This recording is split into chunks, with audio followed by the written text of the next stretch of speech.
Rabbit and Gina podcast. So I went up and I saw the Chicks on Saturday. Do you have to, after that, go, Dixie Chicks, but we don't say Dixie Chicks anymore? Yes. It was like with Yes. Eminem when he became... Oh, no, he's always been Eminem. And P. Diddy was Puff Daddy and all that. And then Prince became the sign. But did he go back to the... Well, then he was the artist formerly known as Prince. Yeah. And then he just became a symbol, which is hard to say. It's hard to introduce him on the radio. It's a symbol. There's the new song from...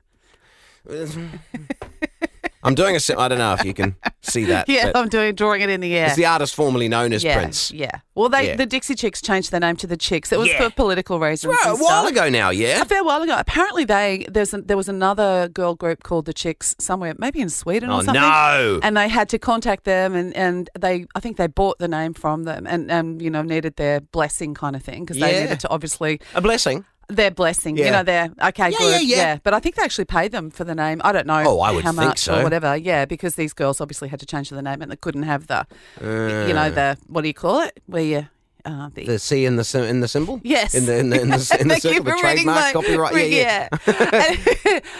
So that was they've been around a long time. They've been around a long time, and so lots of hits like "Traveling Soldier" and "There's Your Trouble." Yeah. Like hit after hit after hit. Yeah. They squeezed in a few songs that we didn't know as well. Which isn't that funny when you go and see an artist, and me as an artist, you're busting to play your new songs, but people really just want to hear it's a bit stuff. funny. Yeah, they really do. But this could be where you discover a new song that you love when they play that, and then you go, "Oh, I love that one." And that's true. You know. They did some stuff where they did a new song and then they rolled it into one of the really well-known ones and then rolled back into the new song, which I thought was quite clever. Very good. Yeah, very clever. Yeah. But it was awesome. So Natalie Maines is the lead singer, and then the two other girls, one plays banjo and one plays fiddle. They're sisters. Classic band. Yes. And then there's I think it's the same in Fall Out Boy. You got the main guy, and then you got the banjo, and then you got the fiddle. See, for me, it's so normal. And then the rest of the band, Natalie was talking to the audience, and she said, "People think that the drummer is my son. There's been stuff saying I'm looking at him thinking." Oh, she said, I must have had him because I must have had him before I was born because he's older than her.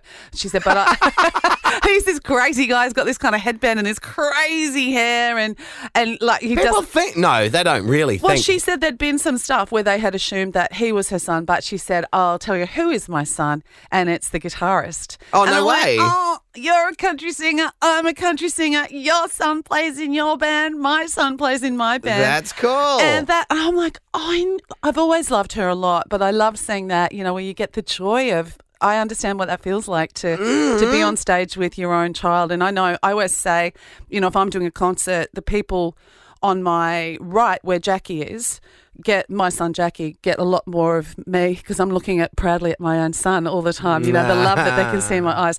And I found this beautiful, beautiful saying that I wanted to use this moment to call out to all the mums with sons.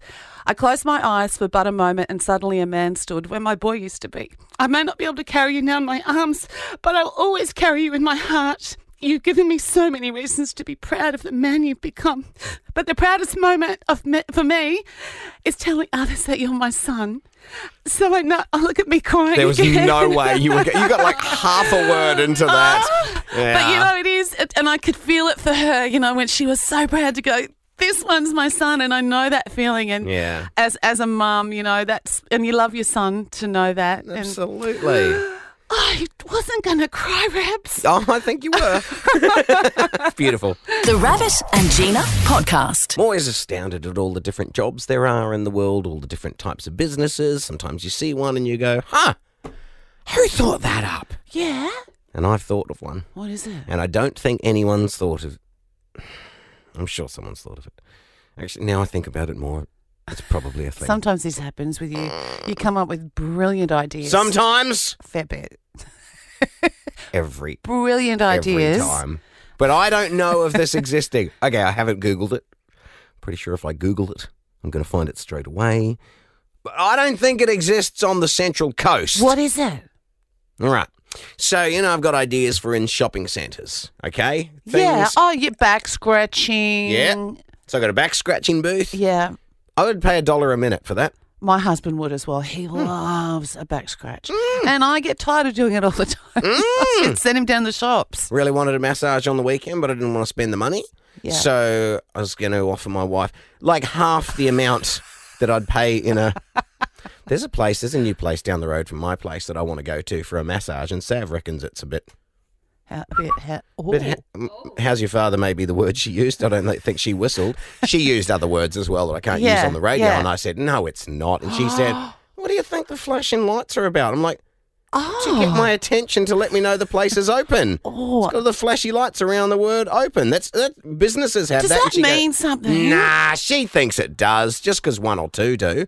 Because where I get my toenails painted has a flashing light. I've spoken to you about this. That's not a toenail place that you go to. Some weird things happen in that place. I think it's where you jiggle. Yeah. But this place, I don't know. It's a massage place. It's very handy. It's very close. Very handy. Stop it. I didn't even do that.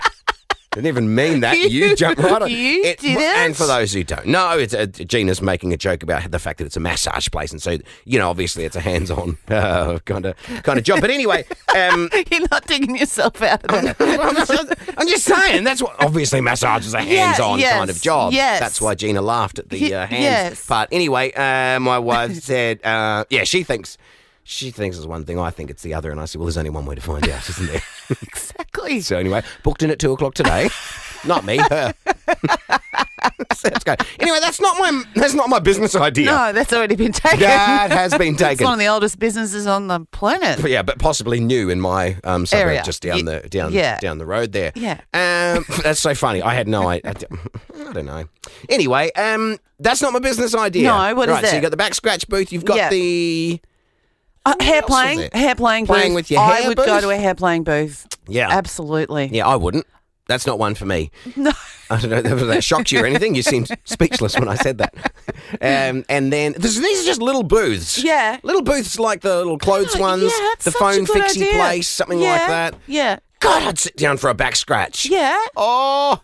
And for half the amount, there's just a post there. Oh. And you can just rub your back up and down it. You're going to pay for that? I think that's free. No. Surely. You can do that anywhere. You can do it here.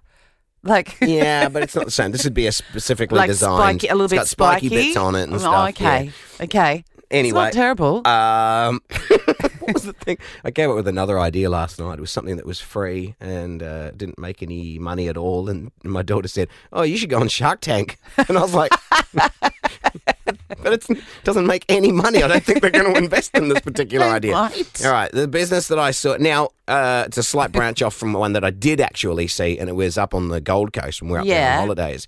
There was a cat cafe.